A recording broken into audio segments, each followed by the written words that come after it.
નમસ્કાર મિત્રો, સ્વાગત છે તમારું મોરબી અપડેટમાં અને હું છું તમારી સાથે હેલી કોટેચા. મિત્રો, આજે છે 11મી ફેબ્રુઆરી એટલે કે પંડિત દીનદયાળ ઉપાધ્યાયજીનો નિર્વાણ દિવસ.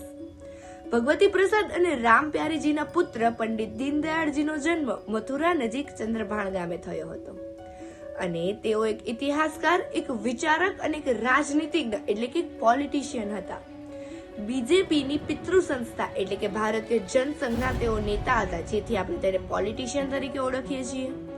અને તેમની સાથે સાથે તેમણે દૈનિક સમાચાર પત્ર સ્વદેશ ચાલુ કરાવ્યું હતું અને પંચજન્ય નામનું સાપ્તાહિક પત્રિકા પણ શરૂ કરાવી હતી, જેના લીધે આપણે તેમને એક વિચારક તરીકે ઓળખીએ છીએ.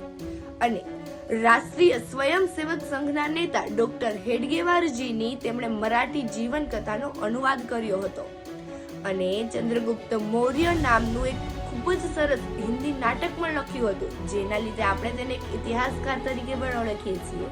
અને આજે પંડિત દીનદયાળજીની યાદમાં આગ્રા ખાતે પંડિત દીનદયાળ ઉપાધ્યાય એરપોર્ટ પણ છે અને ગુજરાતમાં ગાંધીનગર ખાતે પંડિત દીનદયાળ ઉપાધ્યાય પેટ્રોલિયમ યુનિવર્સિટી પણ આવેલી છે.